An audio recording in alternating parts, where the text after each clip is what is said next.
yay! Our very first guest on today's Big Blend Radio Holiday Party is multi-award-winning filmmaker and actor Harley-Wallen, and he has starred in over 40 feature films and TV shows. Like, he's a busy dude, seriously. And we're really excited to have him join us on the show to talk about his career and also his holiday film, A Bennett Song Holiday.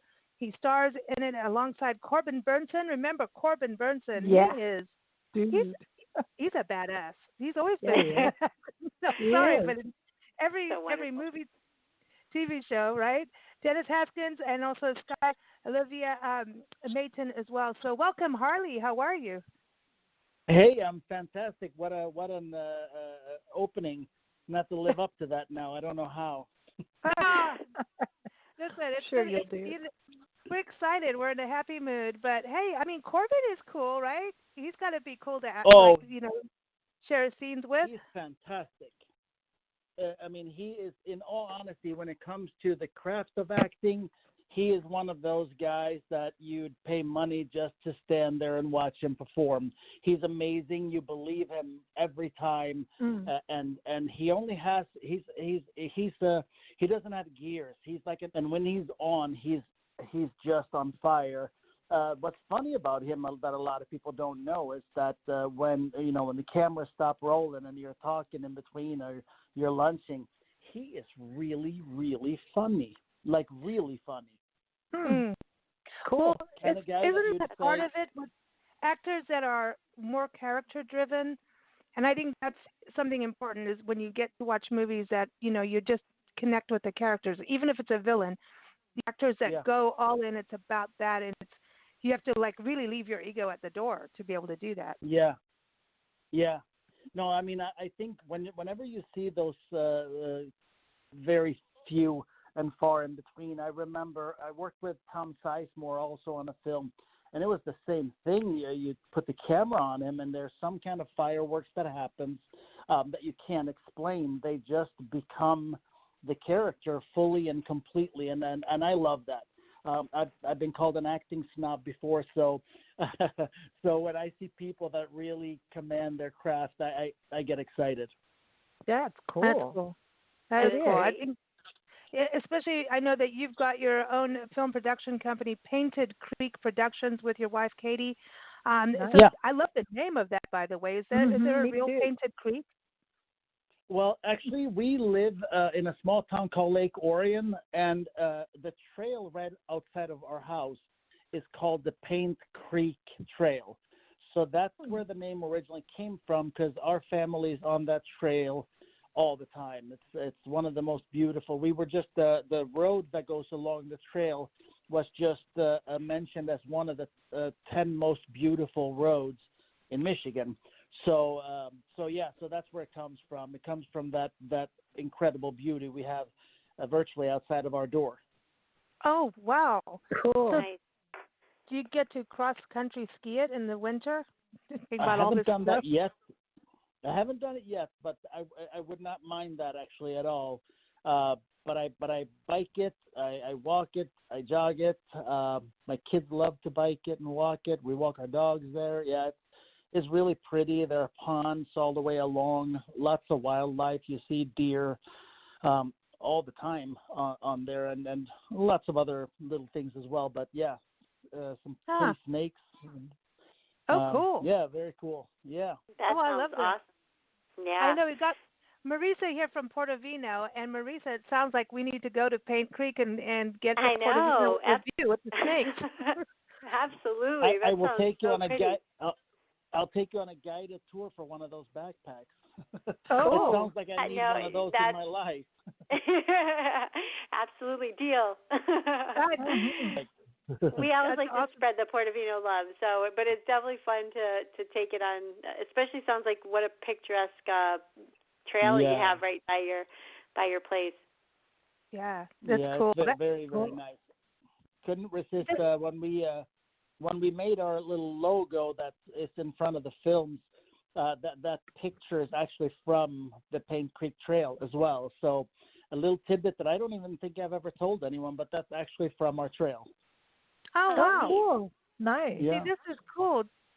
Does nature help you in the acting process of being focused? Because I know that you've been heavily involved in martial arts through the years and in all like everything, man. It's like, is there something you don't do in that? But does it kind of go hand in hand in that meditation, that focus, to be able to like zoom into a character and even direct, produce, write, all of that you do? Yes, absolutely. I mean, it is that reset button. When you get stuck, when you feel the pressure, when the weight gets too much, you put on a headset and you hit out, and whether you mountain bike it or jog it or do a long hike, you come back and you're refreshed and you're ready to go. I don't spend a whole lot of time thinking about things actively when I'm doing it.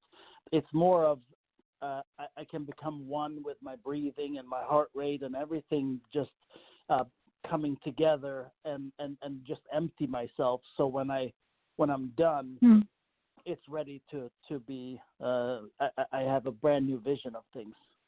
Cool.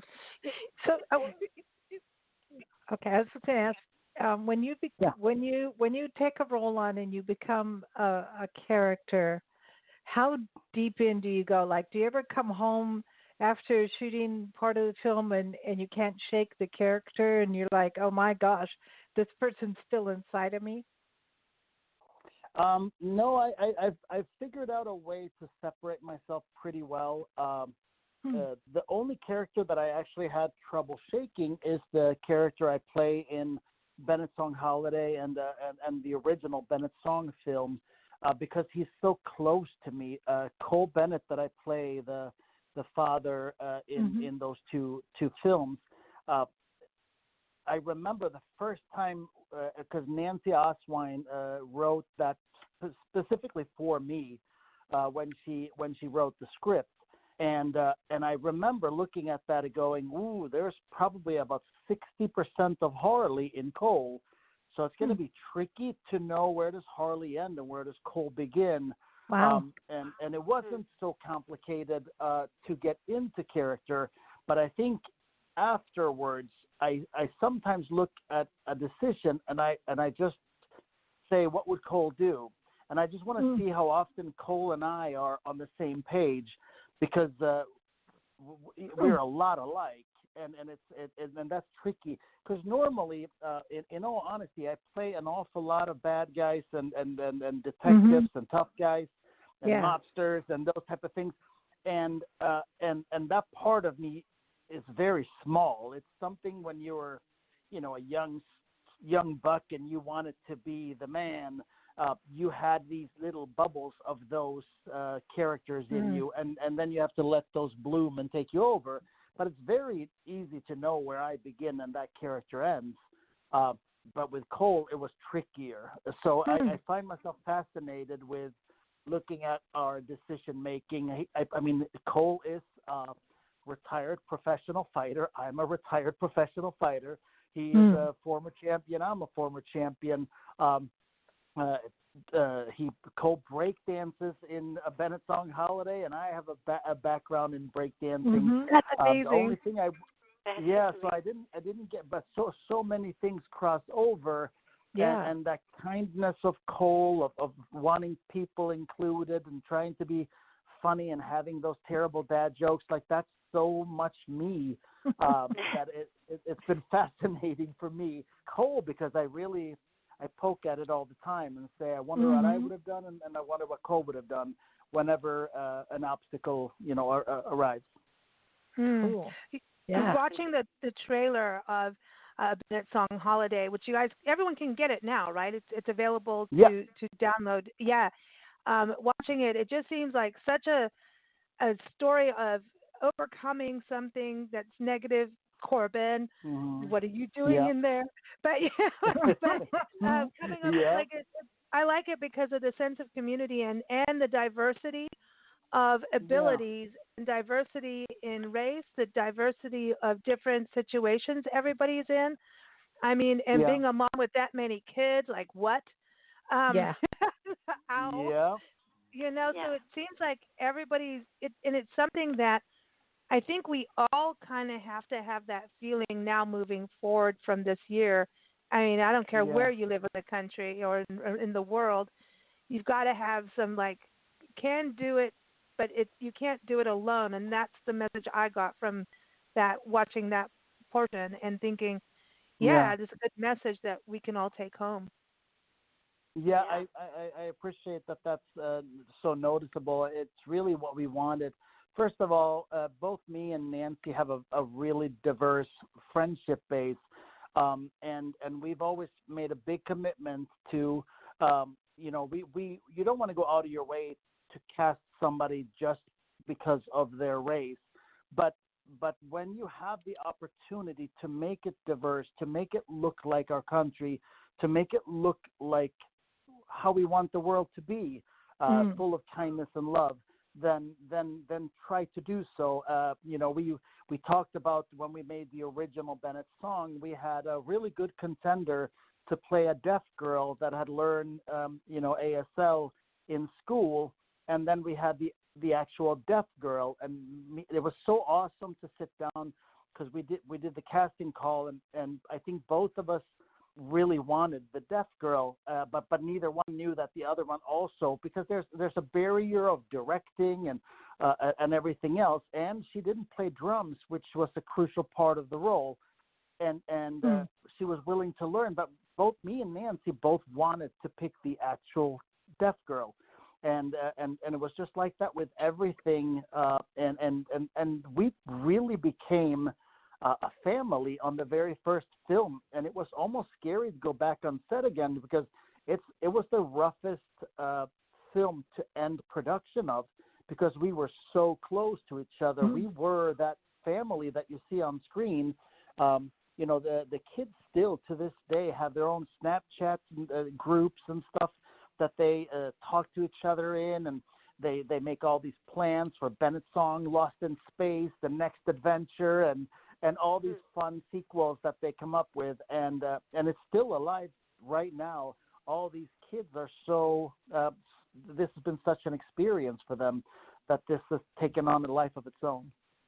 Oh, wow. That is so awesome. Cool. That is awesome. Mm-hmm. So that is out now. Go ahead, Marisa. I was just going to say, that sounds like, because it seems like when you're in a production like that and there is that opportunity to be so close with one another, but is that a pretty rare event that there's that closeness that kind of continues and lingers? I'm sure the opposite happens too, but is that pretty rare then? We've had these things happen actually on every film, but never the whole crew and whole cast, like everybody.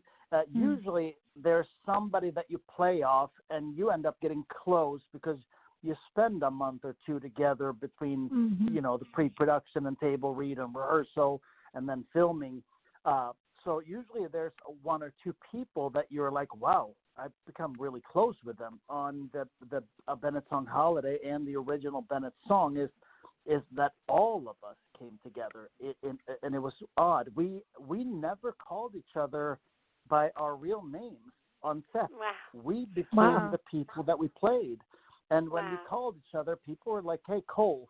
And I would turn around, and it didn't even dawn on me that they didn't say Harley. It was pretty amazing. And when we did the rap party on the first Bennett song, I mean, everybody was crying. It was not a fun event to see the movie off. We were all heartbroken that we weren't going to get to do this.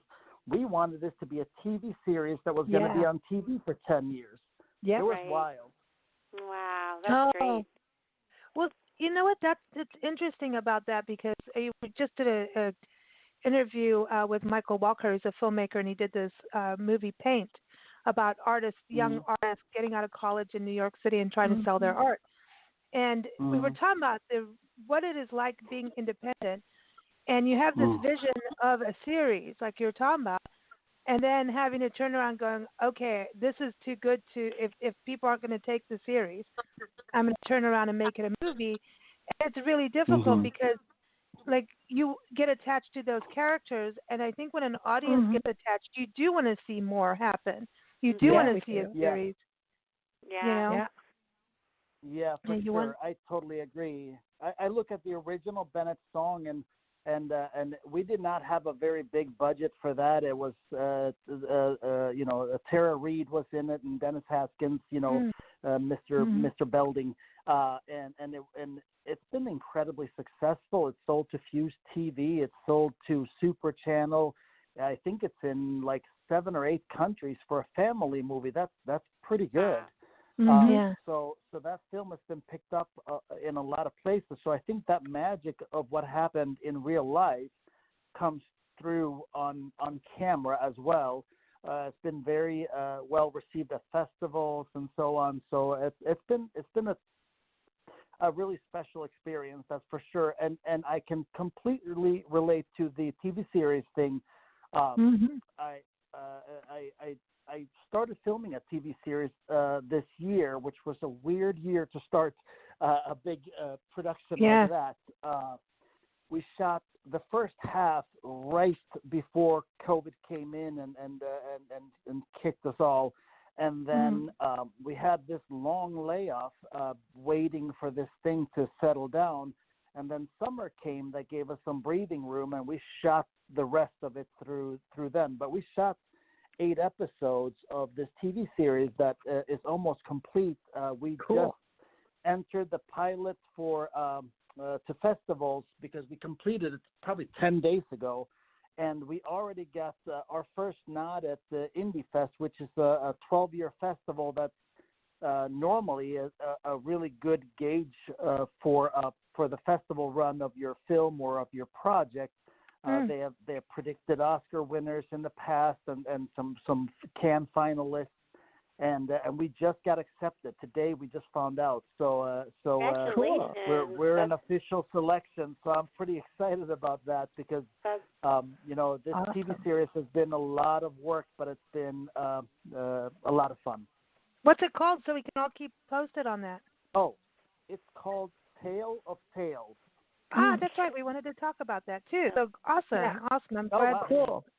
Yeah, I'm glad you brought that up. And what got you to say, "Hey, I'm moving to the States"? Was it being in martial arts, or was it the acting? How did you say, "Hey, I'm going, and then I'm going to go live in Michigan and stay with snow with the rest of my life"?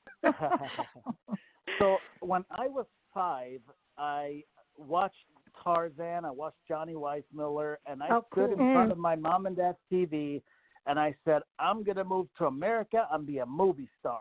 That was what I said supposedly when I was 5. I don't remember this, but my mom has been reminding me my whole life of this, and it was really funny because I wasn't even into acting for the longest time. I was a martial artist, and I was a break dancer, and I tried my best at some singing, and I couldn't figure out really what I wanted to do. And I'd been to Miami a few times, been to New York a few times, and I did a little bit of modeling and a little bit of acting, and then I ended up on a TV show in Sweden.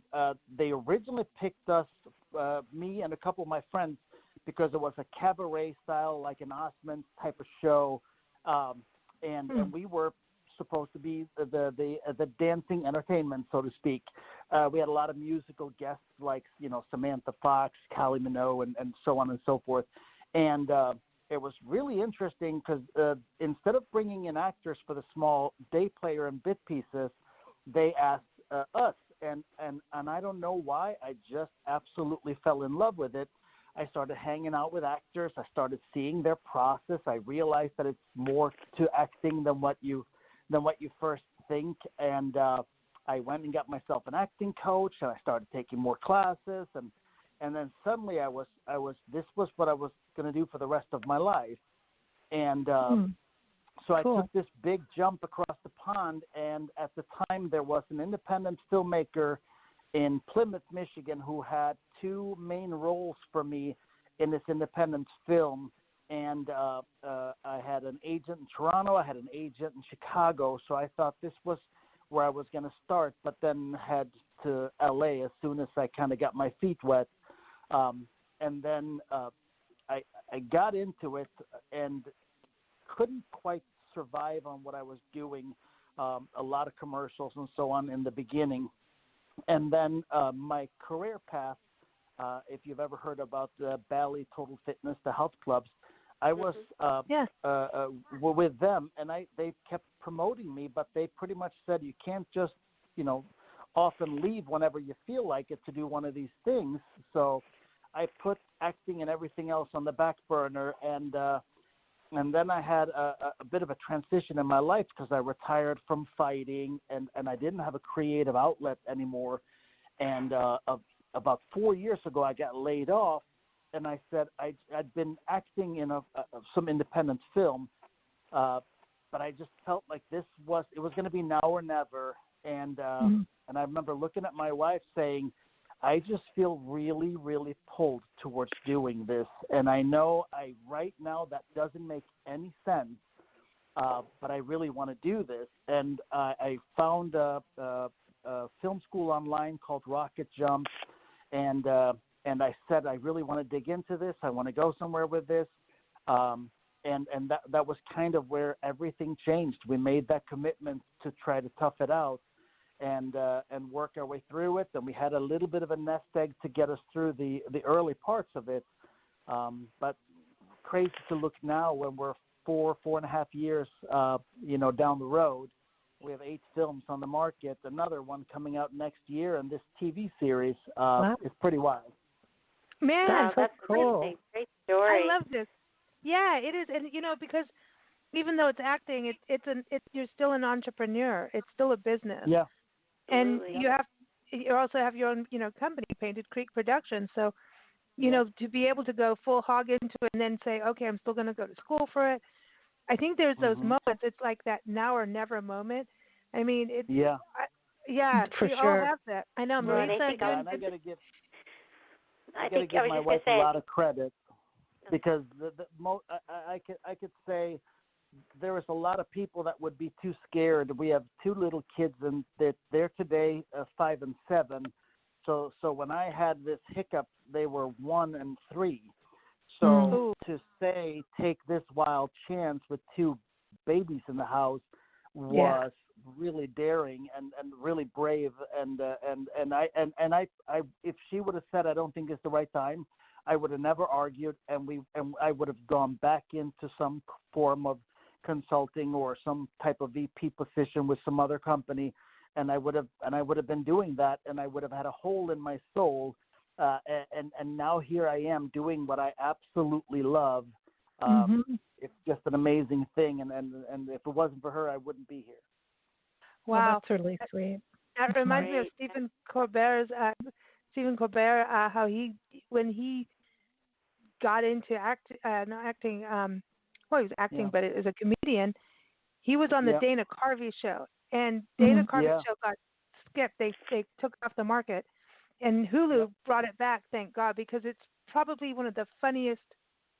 I mean, funny. Yeah. I mean, Dana it really Carvey's funny. one of my favorites. I love. Yeah, him. he's cool. I mean, he's a church lady, and so they have, but they showed about how Stephen Colbert, Jon Stewart, all of them got their starts in Colbert.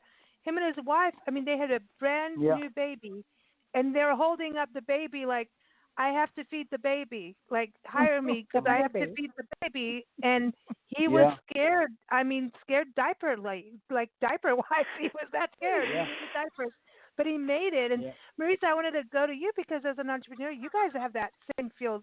Like, we got to make it happen. You got to do it. Yeah, I feel like sometimes, like you mentioned, you had like a pull. I feel like sometimes there are times where and you do give your spouse like tons of credit because especially when you have little ones, there's so much kind of like, what am I doing? Is this the right thing? And until things turn around, you doubt, but I think when that passion is kind of part of, pulling you, then you make it happen, right? I mean, we can all talk ourselves out of things, but it's when we talk ourselves into the right things. Sometimes I think it's when you see the big payment that pays off. I mean, obviously look at what where you've come from, and I'm sure even the MMA, there's so much like strength, mental strength that is involved in being a part of that sport that how is that kind of? I'm kind of just curious how that played. Did that play a role in just like everything you've kind of been through? Because it seems like really, I mean, it's such a difficult sport to be a part of. Yeah.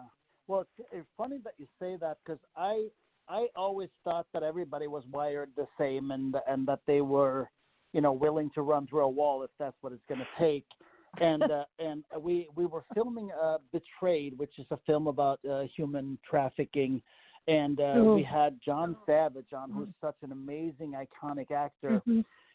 And he said, because we ended up having a conversation, and he was really impressed by what we were doing here, and he kept saying, just doesn't feel like an independent movie, and I didn't know how to take that, but he said after he heard my story that he is absolutely certain that me being a professional athlete is a huge reason that I've been able to kind of go through all that it takes, and especially in entertainment, there's a lot of mean-spirited, jealous, awful human beings that come after you, and to be able to just kind of, in all honesty, ignore it, and even to some degree embrace it, because every single time they click on one of my things or they go look at something of mine to see how it's doing, they're helping me. Even the haters are. And to be able to see that, he said it's very rare, and to be able to take the abuse of the some of the reviewers, they just love their own voice, and some of them are former filmmaker or filmmakers, and it's not always the kindest things being said, and to be able to handle that, he said, and then how I ran the ship. When he was here to film, he was just really, really giddy, and what an awesome guy he is, and he's still so incredibly iconic. I love working with him, and his girl Blanca Blanco. She's been in a few of my projects too. Just terrific people. But yeah, I never thought about it, but he was convinced that it was my martial arts background that allowed me to do everything that I was doing. At that time, we were doing 3 feature films a year, and you figure you need probably a couple months to write it, and then rewrites, and then pre-production for 2 to 3 months, and then you go into production for 30 to 45 days, and then you're in post for 6 months after that. So to be able to do 3 films a year takes a lot of coordination for everything to work out. And so, but I think there's a certain kind of discipline from a martial arts background for sure.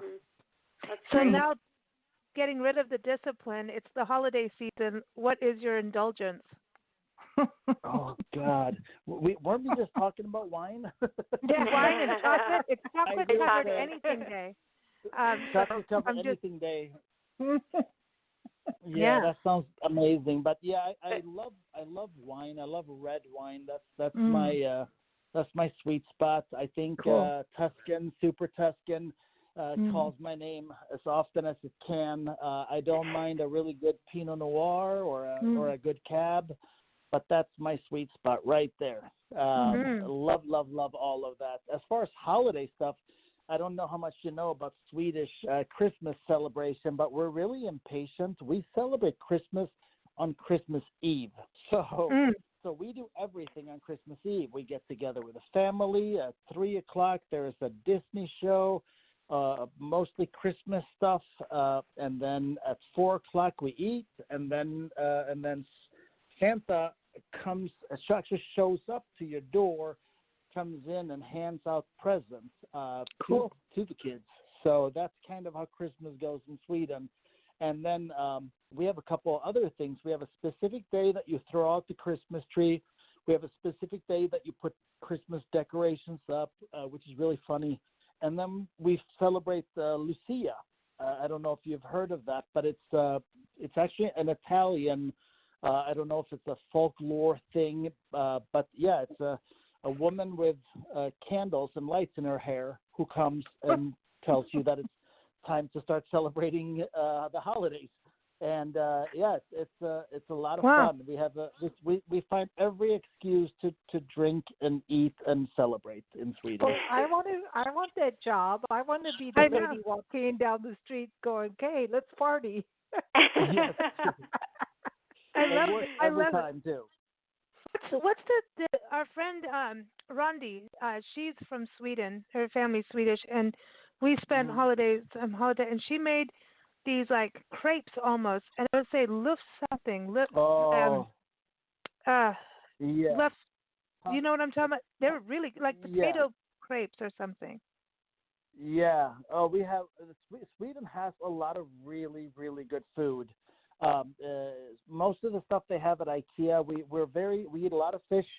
If you're a big fan of fish, Sweden will be a good spot for you. They will try to tell you to try it's lutefisk or surströmming, and don't try it.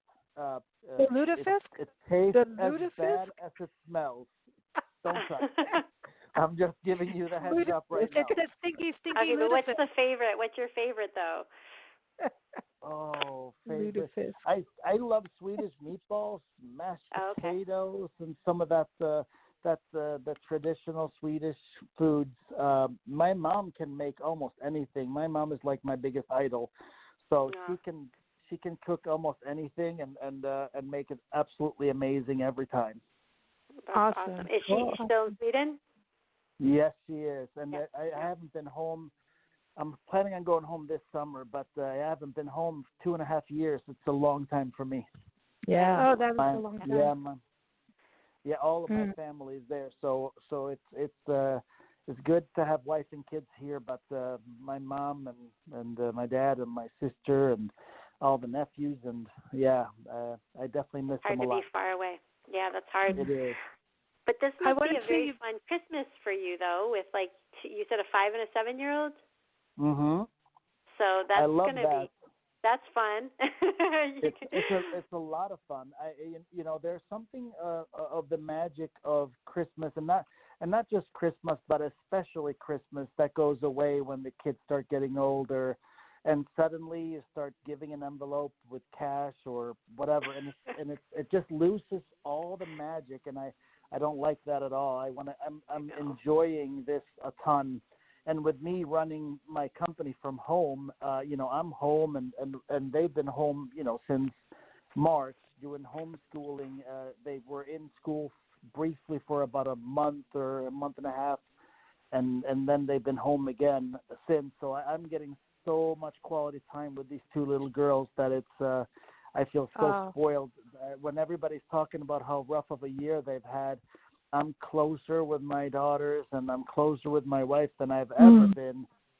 We've been eating absolutely amazing food because I love to cook and my wife loves to cook. So, with everything being closed, it's been good for us. It's been really, really cleansing, actually, to be together. That is awesome. Yeah. That's awesome. Well, Harley, thank you so much for joining us. It's been such a wonderful conversation and inspiring to get out there and do what you got to do inside. And everybody, it's a good story for the movie out now. It's a Bennett Song Holiday. Go check it out now. You can download it everywhere. So thank you so much, and happy Christmas to you and your family here and in Sweden. Thank you so much. Yep. Yeah, Thank you. Merry Christmas. I appreciate you having me on. That was a blast. No, absolutely. And so we always like to play a little Christmas music, right? So I think we're going to, let's see. We got a little Nikki Chris music that we're going to play. And it's called The Best Part of Christmas Is You. So how about that? So everyone, you can keep up with Nikki at NikkiChris.com. Here it is. Take care, Harley. Thank you. Bye. Thank you. Bye. Bye-bye.